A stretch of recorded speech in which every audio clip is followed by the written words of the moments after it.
मैं तो सूरज हूँ, बुझूंगा भी तो जलने के लिए। मंजिलों अब तुम ही कुछ आगे की तरफ बढ़ जाओ, क्योंकि रास्ता कम है मेरे पाँव को चलने के लिए। शौर्य और वीरता की संगम स्थल इस लोसल की धरती को मेरा सलाम। मंच पर विराजमान हम सबके आदर्श, युवाओं में एक शिक्षा की अलख जगाने वाले और हजारों विद्यार्थियों का जीवन सुदृढ़ बनाने वाले मेरे गुरुजी मजीद खान जी, और जैसलमेर और बाड़मेर की बंजर भूमि में शिक्षा का ऐसा कमल खिलाने वाले मेरे परम आदरणीय गुरुजी यूनुस खान जी, और शून्य से शिखर की ओर बढ़ाने वाले प्यारे मेरे गुरुजनगण, और तारों की भांति जगमगाते परिसर को रोशन करने वाले प्यारे मेरे भाइयों और बहनों, आज मुझे अत्यंत प्रसन्नता है कि आज मुझे एक ऐसे लोगों के बीच व्याख्यान का अवसर मिला है जो जीवन के उस मुकाम पर खड़े हैं जिन्हें उन्हें अब जीवन संग्राम में कूदना है। मेरे साथियों, आज इस भीड़ को सुनने के लिए, आज इस मंच को सुनने के लिए जो युवा तरुणाई आई है, जो एक संगम उमड़ आया है, उसके बारे में सर एक विशेष बात कहूं आपसे। ये सब ग्रामीण क्षेत्रों से हैं और इनकी पृष्ठभूमि भी मिडिल क्लास से है। आप आज किसी भी चेहरे को आज उठाकर उनसे इतिहास पूछ लीजिए तो इनसे हमें एक 3 बातें जानने को मिलेगी। पहली बात तो इनके माँ बाप खेतीबाड़ी का काम करते हैं।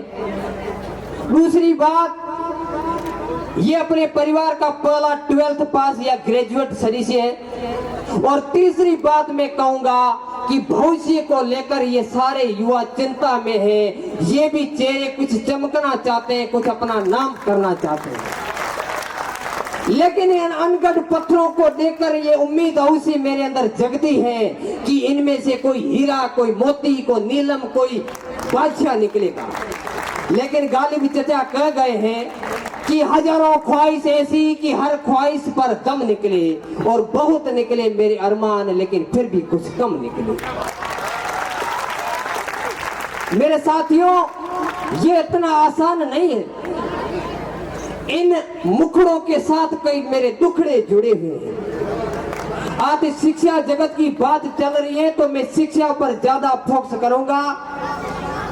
जैसलमेर और बाड़मेर जिले में शिक्षा का एक ऐसा रथ चलाकर पथ भ्रमित युवाओं को कामयाबी का सेहरा बनाने वाले यूनुस सर और उनकी टीम को आज मैं धन्यवाद देना चाहूंगा, जिन्होंने जैसलमेर और बाड़मेर जैसी धरती से ऐसे कोहिनूरों का, ऐसे अर्जुनों का इस पूरे प्रदेश में एक परचम लहराया है। सीवी रमन अगर आज इस स्कूल पूरे प्रदेश में आज लोकप्रियता में पहले स्थान पर हैं तो ये सब आप लोगों की अटूट पूंजी है।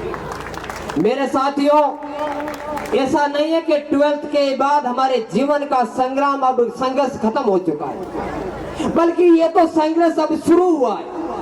अब आपको प्रतिस्पर्धा की दौड़ में अपना लोहा मनाने का मौका और अवसर मिलने वाला है। मेरे साथियों, मैं तो दूर से आया हूँ, ज्यादा कुछ नहीं कहूंगा। अगर आप भी चाहते हो कि सीवी रमन स्कूल का नाम अखबार की सुर्खियों में एक बार फिर रहे, तो आपसे कहूंगा कि मेहनत के बलबूते पर इस स्कूल को अखबार की सुर्खियों में पहले पन्ने पर आप अपना नाम रखना। मेरे साथियों, जिसका जीवन में कोई विजन नहीं होता वो हमेशा दूसरों की विजन पर काम करता है, और जिनको अपने दिमाग का पसीना बहाना अच्छा नहीं लगता उन्हें जिंदगी भर अपने शरीर का पसीना बहाना पड़ता है दूसरों के आगे। मेरे साथियों, वक्त की नजाकत कम है, काफी वक्ताओं को आज अपनी बात रखनी है। मैं तो बस आपसे आज इतना ही कहूंगा कि अगर आप इन किताबों की चाशनी में उलझ ही गए हैं तो फिर क्यों न इन चाशनी का रस चक्कर जिंदगी का आनंद उठाया जाए। और अंत में जाते हुए मैं अपनी 4 पंक्तियों के साथ बात खत्म करूंगा कि मांझी तेरी कश्ती के तलबगार बहुत हैं, इस पार मगर उस पार बहुत है, खोली है जो तूने इस शहर में शीशे की दुकान, इस शहर में पत्थर के खरीदार बहुत है। मैं धन्यवाद देना चाहूंगा सीवी रमन स्कूल परिवार को, जिन्होंने आज मुझ जैसी नाचीज को यह अवसर देकर आपके सामने मुखातिब होने का सुअवसर प्रदान किया। बहुत बहुत शुक्रिया सीवी रमन परिवार।